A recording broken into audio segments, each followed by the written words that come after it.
চক্রাঙ্গানিকে আমরা পরোয়া করব না। বিএনপি জাতির সাথে দেওয়া কথা রাখে নাই। আমরা বিএনপিকে বলছি, দেশ এবং জাতির স্বার্থে আপনারা ভুল সংশোধন করে জনগণের কাতারে আসো। সহজে কানে পানি ঢুকবে না, তখন সিরিজ দিয়ে যদি ঢুকাইতে হয় সে পানি আমরা ঢুকাবো। সরকারকে স্পষ্ট বলে দিচ্ছি, আপনাদেরকে আমরা ছেড়ে কথা বলবো না। 20 কোটি মানুষের 24 কোটি হাত আজ প্রস্তুত। সীমান্তে সুড়সুড়ি দেওয়া হচ্ছে। পশ্চিমের নামে একটা দেশ তাদের নাগরিকদেরকে অবৈধভাবে আমাদের দেশে ঠেলে দিতে চাচ্ছে। যদি কেউ আমাদের দিকে কালো হাত বাড়ায়, মহান আল্লাহর উপর ভরসা করে বলছি, সেই কালো হাত ভেঙে দেওয়া হবে ইনশাআল্লাহ। তোমরাই শুধু যুবক নও, জাতির প্রয়োজনে বয়স যাই হোক আমরাও যুবক। একসাথে আমরা লড়াই করব অন্যায়ের বিরুদ্ধে। অন্যায়ের কাছে আমরা মাথা নত করব না। আমাদের নেতৃবৃন্দ হাঁটতে হাঁটতে ফাঁসির তক্তায় দাঁড়িয়ে মুচকি হাসি দিয়ে আমাদেরকে শিখিয়ে দিয়েছেন, জাতির জন্য প্রয়োজনে তোমাদেরকে ওই মুচকি হাসি দেওয়ার জন্য তৈরি থাকতে হবে। যদি ফয়সালা সংসদে না হয়, তাহলে যেখানে কথা বলতে মাননীয় স্পিকার বলতে হয় না, যেখানে কথা বলতে স্পিকারের অনুমোদন লাগে না, সেই খুলনার মাঠ, বরিশালের মাঠ, চট্টগ্রামের মাঠ, কুমিল্লার মাঠ, সিলেটের মাঠ, ময়মনসিংহের মাঠ, রংপুরের মাঠ, রাজশাহীর মাঠ, বগুড়ার মাঠ, সব জায়গা থেকে আগ্নেয়গিরি তৈরি হবে। এই আগ্নেয়গিরির দাবানলে সমস্ত আবর্জনা পুড়ে সারকার হয়ে যাবে। আসসালামু আলাইকুম ওয়া রাহমাতুল্লাহ। প্রিয় খুলনাবাসী, আপনারা কেমন আছেন? আলহামদুলিল্লাহি রাব্বিল আলামিন, ওয়াসসালাতু ওয়াসসালামু আলা রাসূলিহিল কারীম ওয়া আলা আলিহি ওয়া সাহবিহি ওয়া আহলি বাইতি আজমাইন। গণভোটের জনরায় বাস্তবায়ন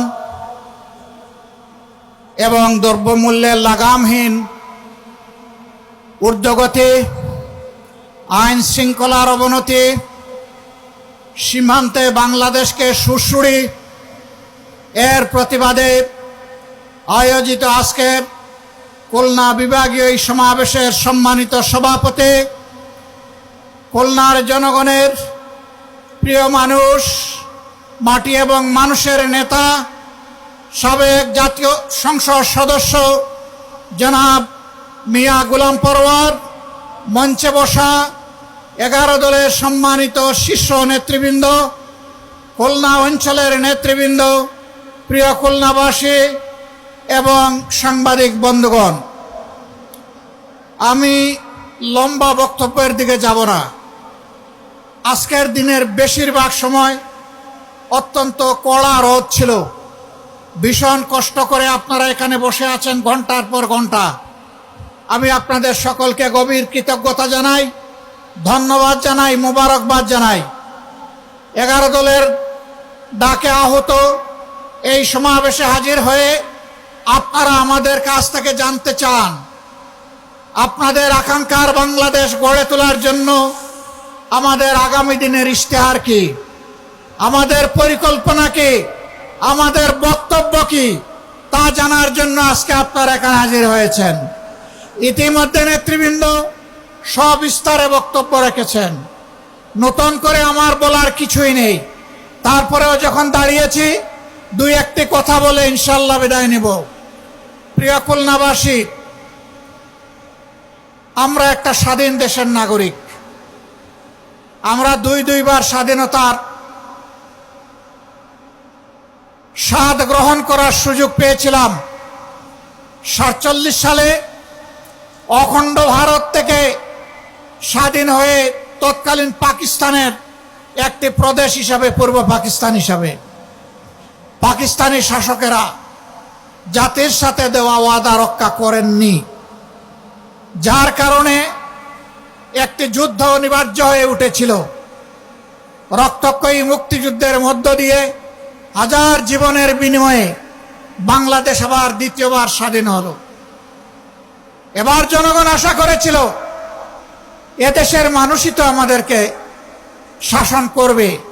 আমরা আশা করি এ মানুষগুলো আমাদের উপর অবিচার চাপিয়ে দিবে না, বৈষম্য করবে না, রাষ্ট্রের সম্পদ চুরি ডাকাতি লুণ্ঠন করবে না, দেশে হত্যার রাজনীতি চালু করবে না, আমাদের গণতান্ত্রিক অধিকার হরণ করবে না।